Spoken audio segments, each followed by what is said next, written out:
നമ്മുടെ വിശ്വാസത്തിന്റെ അടിത്തറയാണ് ഇനി പറയുന്ന 3 കാര്യങ്ങൾ. ഇന്ന് നമുക്ക് പഠിക്കാനുള്ളത് അൽ ഉസൂലു സലാസ.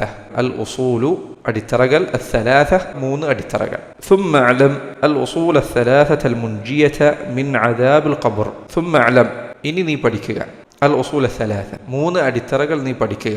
അൽ മുൻജിയത മിൻ അദാബിൽ ഖബർ, ഈ 3 അടിത്തറകൾ നിന്നെ രക്ഷപ്പെടുത്തുന്നതാണ്. എന്തിൽ നിന്ന്? മിൻ അദാബിൽ ഖബർ, ഖബർ ശിക്ഷയിൽ നിന്ന് നിന്നെ രക്ഷപ്പെടുത്തുന്നതാണ്. വഹിയ, അവ ഇനി പറയുന്നതാണ്. ഒന്നാമത്തേത് മഅരിഫത്തുർ റബ്ബ്, റബ്ബിനെ അറിയുക. റബ്ബ് എന്ന് പറഞ്ഞാൽ ആരാണ്? വഹുവ അല്ലാഹു സുബ്ഹാനഹു വതആല. റബ്ബ് എന്ന് പറഞ്ഞാൽ വഹുവ, അവൻ, അല്ലാഹു സുബ്ഹാനഹു വതആല, അവൻ അല്ലാഹുവാണ്. രണ്ടാമത്തെ അടിത്തറ ഏതാണ്? മഅരിഫത്തുദ്ദീൻ, ദീൻ അറിയലാണ്. ദീൻ എന്ന് പറഞ്ഞാൽ എന്താണ്? വഹുവ ദീനുൽ ഇസ്ലാം, ഇസ്ലാം ദീനാണ്, അവന്റെ ദീൻ. മൂന്നാമത്തെ കാര്യം മഅരിഫത്തുൻ നബി, അല്ലാഹുവിൽ നിന്നുള്ള ദൂതനെ അറിയൽ. വഹുവ മുഹമ്മദ് ഇബ്നു അബ്ദില്ലാഹ് സല്ലല്ലാഹു അലൈഹി വസല്ലം.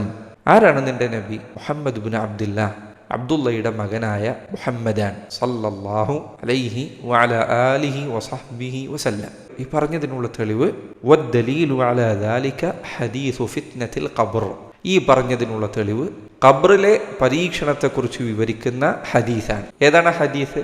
അനിൽ ബറാ ഇബ്നു ആസിബ് റളിയല്ലാഹു അൻഹു അനിൻ നബി സല്ലല്ലാഹു അലൈഹി വസല്ലം. ബറാ ഇബ്നു ആസിബ് എന്ന സഹാബി അല്ലാഹുവിന്റെ റസൂൽ സല്ലല്ലാഹു അലൈഹി വസല്ലം പറഞ്ഞതായി അറിയിക്കുന്നു. അവിടുന്ന് സൂറത്തു ഇബ്രാഹീമിലെ 27-ാമത്തെ ആയത്ത് അത് വിശദീകരിക്കുന്നതിനിടയിൽ അവിടുന്ന് പറഞ്ഞു. സൂറത്തു ഇബ്രാഹീമിലെ ആയത്ത് ഏതാണ്? അള്ളാഹു പറയുന്നു, യുസബ്ബിതുല്ലാഹു അല്ലദീന ആമനു, അള്ളാഹുവിൽ വിശ്വസിച്ച മുഅ്മിനീങ്ങൾക്ക് അള്ളാഹു സ്ഥൈര്യം നൽകുന്നതാണ്. ബിൽ ഖൗലി സാബിതി ഫിൽ ഹയാത്തി ദുനിയ വഫിൽ ആഖിറ. എങ്ങനെയാണ് അള്ളാഹു അവരെ ഉറപ്പിച്ചു നിർത്തുക?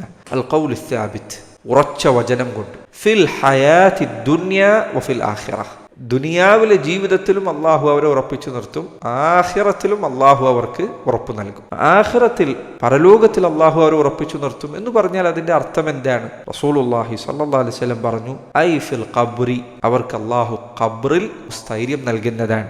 ഇദാ ഖീല ലഹു, അവനോട് ചോദിക്കപ്പെട്ടാൽ, ഒരാൾ ഖബ്റിൽ വെച്ച് കഴിഞ്ഞാൽ അവന്റെ അരികിൽ 2 മലക്കുകൾ വന്നെത്തും.